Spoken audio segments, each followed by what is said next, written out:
Good morning, everyone. It is a chilly morning here, and I got up bright and early and started making some baked beans for my husband.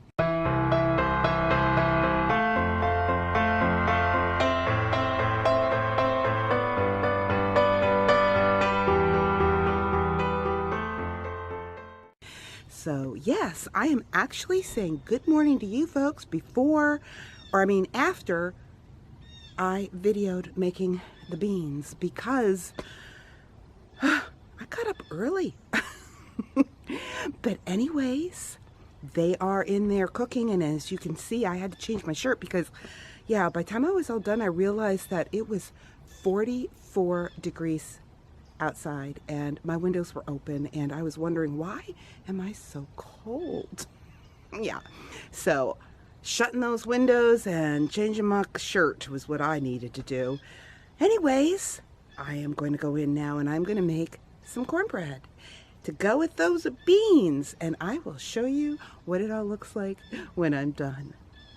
Well, for my husband's dinner, I am going to be making some Boston baked beans, and then I'm going to be making him some cornbread. And I just wanted to do something extra special because he has been working some really long hours at work. And I just thought that this would be a welcome change of pace, so to speak. But after soaking my beans, and I happen to use half navy beans and half of your great northern beans. I like to split them. And you use a pound, which is about 2 cups of beans. And after I've soaked them overnight, what I did is I just put them in this stock pot here, filled up some water to cover them. I added, in mine, this is what I do, I added 2 garlic cloves and a sprig of rosemary and a bay leaf. And then I just brought it to a boil and simmered it on the stove for about an hour. Then what I do is I take this and I drain the beans, reserving the liquid. So now I will show you the other ingredients that we are going to add to our Boston baked beans. So this is my bean pot. So I am going to be putting my beans and everything in here, and this is what I will be cooking it in. But one of the things that we need to do is we need to cut up a medium onion, and we need to have a half a pound, and I have about 3/4 of a pound here of cut up bacon. So what we're going to do is we are going to layer. We're going to put the beans into our pot, and then we are going to layer it with a little bit of the bacon, and then we're going to put some of the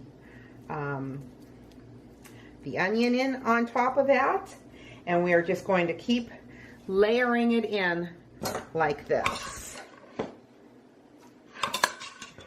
until we're all done with all these ingredients. So I will go ahead and I will finish all that, and then I'll come back and I'll show you what we will need to do next. Okay, as you can see, my beans are here. They're all layered with the onions and the bacon. This is the reserved liquid from cooking the beans. And now in this saucepan, I'm going to be putting my 3 tablespoons to 1/4 of a cup of molasses. Now what we're going to add is we are going to be adding 2 teaspoons of salt. My recipe actually calls for dry mustard, and it says 1/4 teaspoon. I happen to prefer the prepared mustard, and so what I do is I go ahead and I put in 3 tablespoons of the prepared mustard.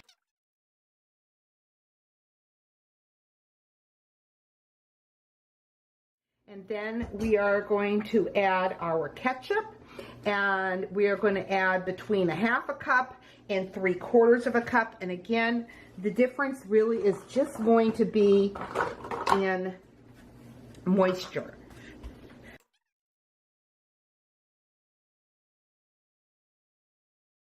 And then we are going to add some Worcestershire sauce, and that is going to be a tablespoon. And then we're just going to add, I believe this is, a quarter of a cup of brown sugar. And as you can see, mine's just slightly heaped because, again, it's just personal preference. I like mine to be a little bit sweeter. So what I'm going to do with this is I'm going to take this over to the stove, and I am going to heat this through until it begins to bubble. And when that's ready, I'll bring you back. So here is that sauce mixture that we just heated to a nice little simmer there, and got all that blended through. And I forgot to tell you, I needed to add a quarter of a teaspoon of pepper. So yeah, almost forgot the pepper. So all we're going to do is take this, and we are just going to pour it over our baked beans. And you want to scrape this out pretty good, because this is kind of where all those wonderful flavors are going to be coming, and don't want to miss any of it. And then what we do is we take our reserved liquid that we cooked it in, and we put in enough to cover our beans. Just like that. So now what we're going to do is we are going to put a cover on this, and we're going to cook it at 325 for 3 to 4 hours in a preheated oven until these beans are nice and tender. Put your lid on it, and they are going to be wonderful. Here are our finished beans, and they look so scrumptious, and they smell really good. And my cornbread. So I always make my cornbread in a cast iron skillet. When I married my husband, he told me that it was the only way to make cornbread is to make it in a cast iron skillet.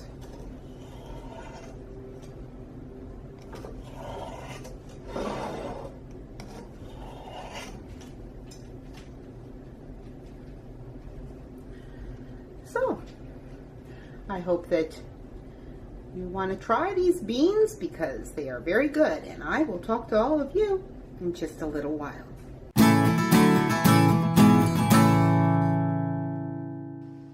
Today's devotion is in 1 John chapter 3, verse 18. Dear children, let's not merely say that we love each other. Let us show the truth by our actions.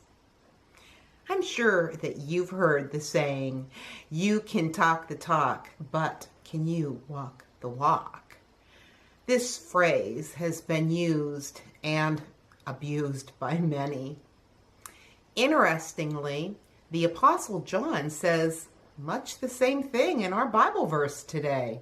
Let us not love with words or tongue, but with actions and in truth, is another translation.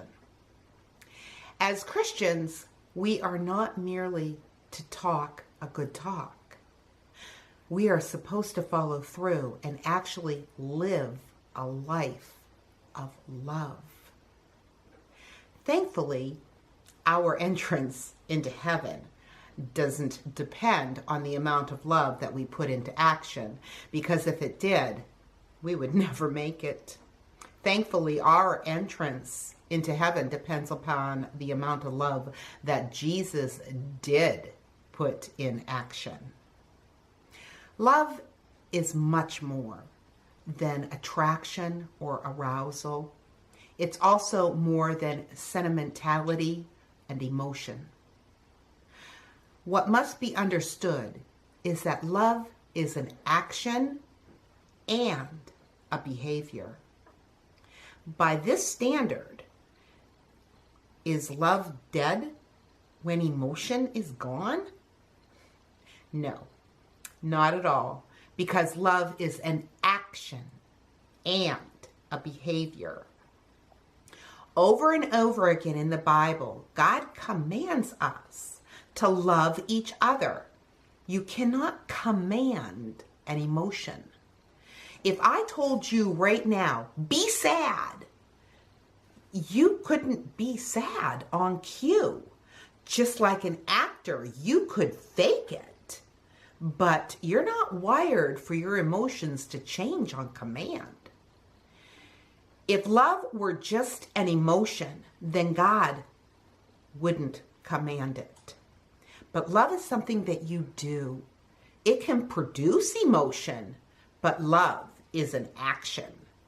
And today's Bible verse is saying to us, let us not merely say that we love each other.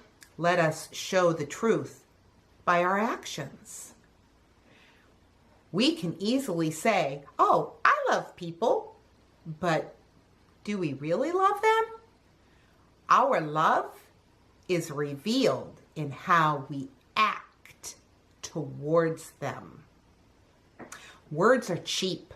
It costs very little to say I love you. It costs a whole lot more to live I love you. And with that, I want to remind you, life happens. Let's enjoy it. And the one who truly loves you sees your love in your actions. And God bless, and I will talk to you on Monday morning.